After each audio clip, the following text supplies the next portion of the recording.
जिस आशा, उम्मीद और विश्वास के साथ भारतीय जनता पार्टी की सरकार बनी है, 100 दिन की मोदी जी की गारंटी है।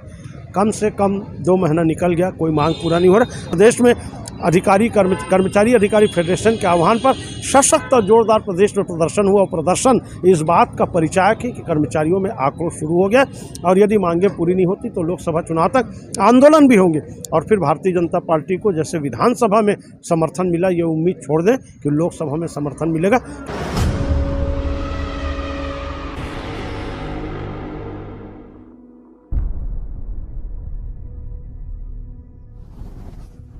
जय जी, क्या कहेंगे? चुनावी वर्ष है, कर्मचारी क्या सोच रहे हैं? क्योंकि कर्मचारियों का कहना है मांगे पूरी नहीं हुई जिन मांगों को लेकर सरकार आई थी।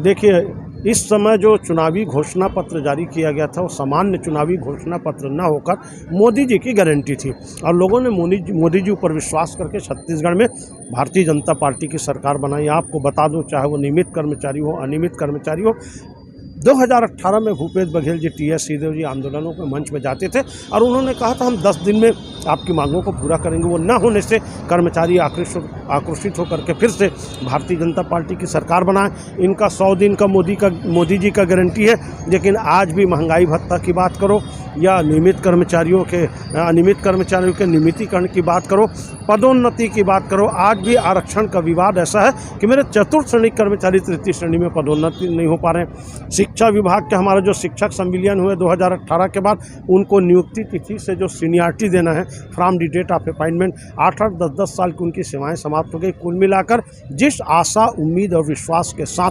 भारतीय जनता पार्टी की सरकार बनी है, 100 दिन की मोदी जी की गारंटी है, कम से कम 2 महीना निकल गया, कोई मांग पूरा नहीं हो रहा। और दुर्भाग्य है कि हमको एक तरफ विष्णुदेव साय जी के जन्मदिन में जा करके फ़ोटो खिंचा के उनको बधाई देना पड़ रहा है और उसके जस्ट दूसरे दिन हमको पूरे प्रदेश में कर्मचारी अधिकारी फेडरेशन के आह्वान पर सशक्त और जोरदार प्रदेश में प्रदर्शन हुआ। प्रदर्शन इस बात का परिचायक है कि कर्मचारियों में आक्रोश शुरू हो गया और यदि मांगें पूरी नहीं होती तो लोकसभा चुनाव तक आंदोलन भी होंगे।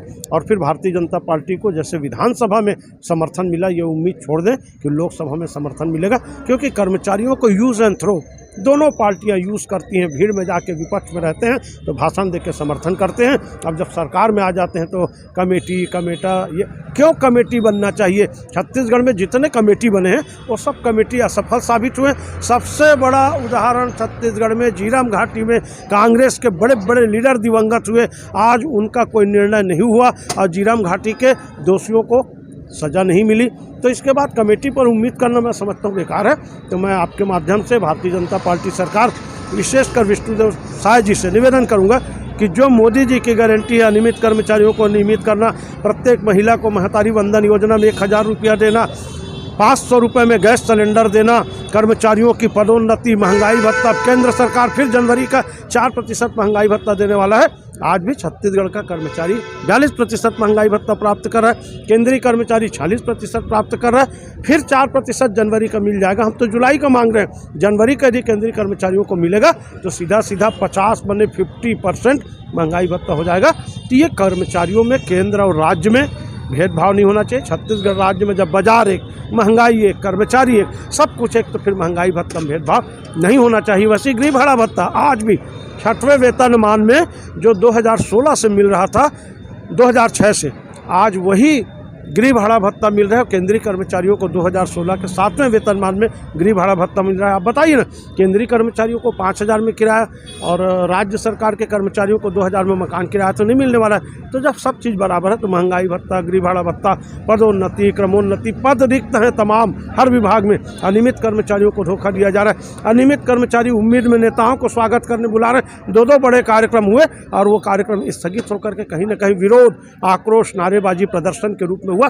मैं चाहता हूं कि विष्णुदेव साय जी इसको अन्यथा न ले विरोध प्रदर्शन को, बल्कि निंदक नियरे राखिए आंगन कुटी चवाए की नीति में उसको चिंतन करें और लोकसभा चुनाव के पहले इन मांगों पर विचार करके निर्णय करें। और हमारे ओपी चौधरी जी वित्त मंत्री हो तो सब समझते हैं, सब जानते हैं, खुद उनको महंगाई भत्ता मिला।